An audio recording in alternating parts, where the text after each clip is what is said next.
Estado de fuerza. Fundamento de mecánica de los medios continuos. Integrantes del equipo: Brian Daniel, Matías González, Daniel Alejandro Miguel Guillén, Carla Montserrat Rodas Moreno, Ariana Giselle Colomo Torres, Ángela Roque López. Ingeniería Civil, cuarto semestre, Grupo C. Introducción.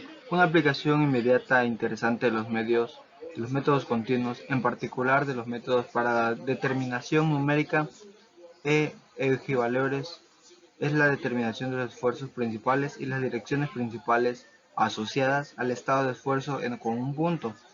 Estas fichas muestran los fundamentos de la determinación del estado de esfuerzos en un punto y ejemplifican el cálculo de esfuerzos y direcciones principales asociados al esfuerzo de un punto. Ahora conoceremos un poco sobre los estados de esfuerzos. En conceptos generales, como una primera etapa se ha estudiado la descripción del movimiento del medio continuo, sin considerar las causas que lo provocan. Asimismo, se ha procedido a definir la deformación, tanto en el caso finito como infinitesimal. En la teoría clásica de medios continuos, el concepto de esfuerzo es introducido a través de la descripción de fuerzas de un cuerpo y fuerzas de superficie. Las definidas como fuerzas de un cuerpo son aquellas que actúan sobre el volumen del mc a gran distancia, sin existir un contacto. Un ejemplo de eso son las fuerzas gravitacionales, las fuerzas electrostáticas y las magnéticas. Estas fuerzas son resultados de la presencia de campos gravitacionales, electrostáticos o magnéticos, y se representan a través de una aceleración que genera el mc.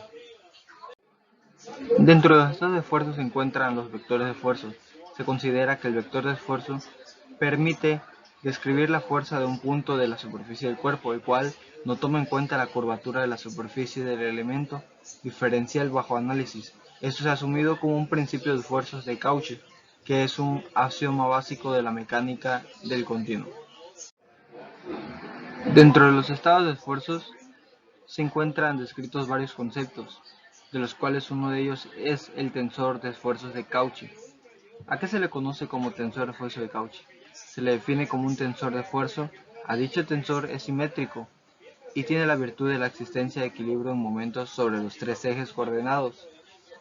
Por otra parte, si el primer índice representa el normal del plano y el segundo de la dirección del componente del esfuerzo, la transformación se multiplicará. Quedando de una forma expresada, definida, podemos observar las imágenes en las que se nos describe el concepto del tensor de esfuerzo de Cauchy.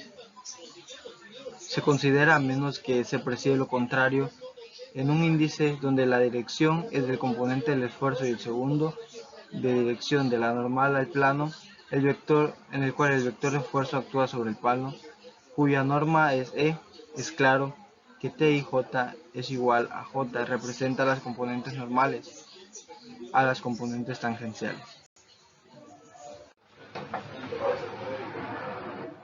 La definición del componente del tensor de esfuerzos es la siguiente. La forma dependerá de la definición con la cual se manejen los índices. Si el primer índice se emplea para describir la dirección del componente y el esfuerzo, el segundo, o sea J, para la normal del plano sobre el que se está resuelto, se emplearía la expresión descrita en la primera instancia, expresión que se demuestra en la imagen. Otro de los conceptos de estado de esfuerzo es la simetría del tensor de esfuerzos de Cauchy. Se dice, considérese un elemento diferencial sobre el plano x1, x2, por la facilidad definirá el origen del centroide del elemento, de tal forma de los esfuerzos normales. A través de esto, los esfuerzos de corte se definen a una distancia, derivada de x2 sobre 2, derivada de 1 sobre 2, el origen respectivamente, el cual representa a su vez un punto rotacional del sistema. Ahora conoceremos uno de los ejemplos sobre esfuerzos principales.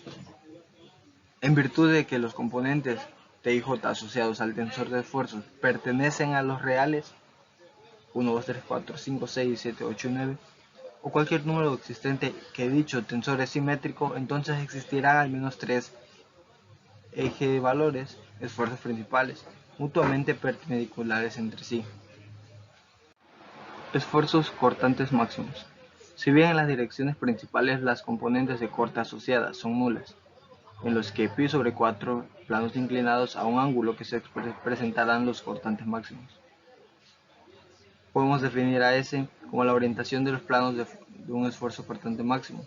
Son valores máximo y mínimo que ocurren en los planos, ya sean perpendiculares, y esos son de igual valor absoluto, los cuales los planos de esfuerzo cortante máximo ocurren a 45 grados de los planos principales.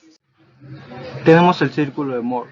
Es una técnica usada en ingeniería y geofísica para representar gráficamente un tensor simétrico de 2×2 o de 3×3 y calcular con ella momentos de inercia, deformaciones y tensiones, adaptando los mismos a las características de una circunferencia, radio, centro, etc. En la imagen se nos muestra cómo se puede graficar el círculo de Moore, cómo hallar los esfuerzos principales en el círculo de Moore. Lea la siguiente expresión, mostrada en la imagen, la cual definirá cómo se encuentran los esfuerzos principales. Cortante octaédrico. Cualquier estado de esfuerzo se puede descomponer en una norma océntrico o esfuerzo hidrostático. Y un cortante octaédrico, como se demostrará más adelante, considérese que es primera instancia de un elemento diferencial sometido a un estado de esfuerzos, el cual se presenta en la figura. Hemos llegado al último punto, donde se nos explican sobre los tensores de esfuerzo lagrangianos. Esta representación del estado de esfuerzos considera las solicitaciones aplicadas no desde el punto de vista del área instantánea o deformada, o sea, el tensor de esfuerzos de Cauchy, sino el área inicial antes de la deformación del medio continuo. Se nota la expresión en la cual se puede definir este concepto y se nota un ejemplo a través de una imagen. Hemos llegado al final de este trabajo.